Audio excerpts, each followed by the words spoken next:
Perkenalkan, nama saya Berlin Berliana. Saya Farhan Hanif. Saya Muhammad Fauzi Farudin. Saya Gina Agustina. Saya Eva April.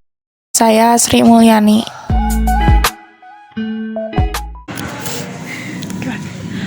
Perkenalkan, kami dari Sekolah Islahul Amanah ingin mewawancarai Bapak sebagai pimpinan di Nimo Highland. Izin mewawancarai, saya Gina Agustina ya Pak. Langsung saja dimulai pertanyaannya. Apa yang menjadi daya tarik tempat wisata ini? Pertama, daya tarik daripada wisata Nimo Highland, bagaimana kita memberikan pengalaman menikmati kemewahan alam yang mana kita lengkapi dengan fasilitas penunjang modern. Jadi Nimo itu yang dijual paling utama bukan hanya alamnya, tapi bagaimana kita bisa menikmati dan menciptakan pengalaman menikmati alam yang mewah dengan nuansa modern. Itu. Untuk pertanyaan selanjutnya Pak, bagaimana cara meningkatkan kualitas tempat wisata ini? Tentunya dalam meningkatkan kualitas tempat wisata, kita memiliki barometer ataupun tolak ukur ataupun standar yang bisa kita aplikasikan. Contoh, dalam standar makanan, apa yang layak dijual tempat wisata? Nggak bisa asal-asalan. Contoh, fasilitas tempat duduknya atau santainya, bagaimana standarnya? Nah, jadi membuat pengunjung nyaman, membuat pengunjung betah berlama-lama, itu yang kita fokuskan sebagai tempat wisata. Lalu, adakah perubahan ekonomi bagi masyarakat sekitar sini, Pak? Sangat terasa tentunya, karena gimana pun Nimo Highland berada di Pangalengan ini fokusnya adalah kontribusi ke masyarakat. Nimo Highland, seluruh yang kerja di Nimo itu hampir 99% orang Pangalengan, kecuali Bapak pimpinannya baru dari luar, sisanya orang Pangalengan. Jadi dampak ekonomi pastinya terasa. Terus yang kedua juga dari masyarakat, tidak bisa dipungkiri dampak kontribusi Nimo kepada masyarakat itu terasa sekali. Mulai dari banyak tamu yang datang, akhirnya banyak yang belanja, ada tiba-tiba penginapan yang tiba penuh, Pangalengan lebih dikenal, dan mulai tumbuh wisata-wisata lain selain Nimo di daerah Pangalengan. Jadi dampak ekonominya sangat beragam begitu. Kalau di pengaruh pembangunan untuk sekitar, misalnya seperti jalan yang diperbaiki atau yang lainnya setelah ada Nimo, gimana Pak? Karena bagaimanapun untuk pembangunan fasilitas masyarakat, Nimo tidak bisa sepenuhnya kontribusi karena itu milik pemerintah. Tapi alhamdulillah Nimo masih bisa kontribusi dalam segi mendorong kebijakan-kebijakan yang bisa membantu masyarakat. Ya bisa kita bandingkan dulu sebelum ada Nimo, jalan menuju ke sini pengecorannya baru sampai mana, dan setelah ada di sini alhamdulillah mulai perlahan dicor. Kenapa? Karena kita terus berkontribusi kerjasama dengan pemerintah bagaimana percepatan wisata ini terjadi, bisa dimanfaatkan masyarakat begitu.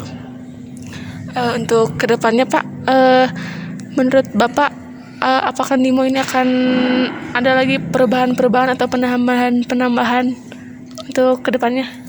Pastinya, karena bagaimanapun salah satu kunci wisata agar tidak dilupakan, tidak ditinggalkan adalah pembangunan bertahap. Jadi pembangunan itu wajib dan mutlak. Tapi yang kita fokuskan adalah bagaimana pembangunan ini tidak merusak alam, tidak merugikan masyarakat, dan tidak membuat hal-hal negatif bagi lingkungan sekitar. Terakhir ya Pak, sebelumnya pernah ada tingkat kejahatan nggak di sekitar Nimo atau setelah adanya wisata Nimo? Alhamdulillah, selama kita Nimo Highland berdiri, belum ada tingkat kejahatan ataupun kejahatan apapun yang ada di Nimo Highland. Karena bagaimanapun alhamdulillah sistem keamanan yang kita bentuk, antisipasi yang ada, sehingga pola-pola kejahatan seperti pencurian, pencopetan, penipuan tidak ada di Nimo Highland.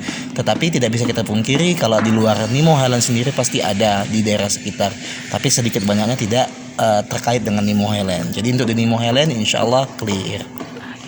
Baik Bapak, terima kasih ya atas pertanyaan-pertanyaannya dan waktunya. Mohon maaf mengganggu ya Pak. Siap, nggak apa-apa. Dengan ngedadak.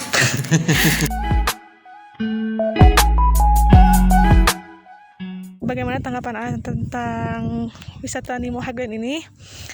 Langsung saja ya ke pertanyaannya. Yang pertama, bisa jelaskan bagaimana Anda terlibat dengan wisata ini? Ini Koci. Oh, iya. Ya, disuruh nge-review villa baru. Terus sejak kapan Anda mulai terlibat atau mengunjungi tempat wisata ini?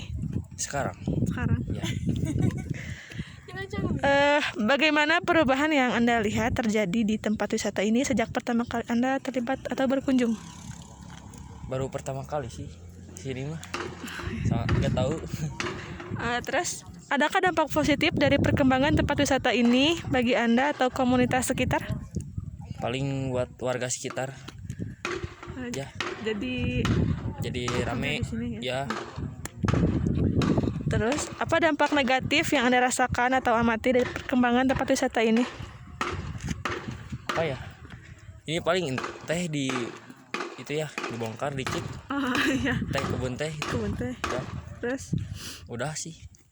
aja. Saya tahu.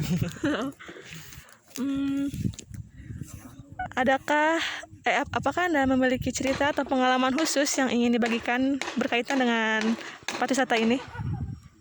Nggak ada. Terus bagaimana perubahan sosial di sini mempengaruhi kehidupan sehari-hari atau bisnis? Nggak ngerti teh. Perubahan sosial kayak misalkan warga sekitarnya jadi pekerja, jadi merubah keadaan ekonominya gitu. Oh ya, kerjaan itu jadi ada tenaga kerja. Iya, Gitu. Iya. Ada tenaga kerja jadi gak nganggur sekarang di sininya. Oh iya. Ya. Terakhir ya, apa saran Anda untuk menjaga keseimbangan antara pariwisata dan pelestarian budaya serta lingkungan lokal? Ditanam lagi sih buat pohon-pohonnya. Pohon-pohonnya. Ya, sama dijaga kebersihannya. Ya. Udah. Udah itu aja. Ya. Ya, baik. Makasih banyak ya waktunya. Mohon maaf pengganggu. Makasih ya. Oh no.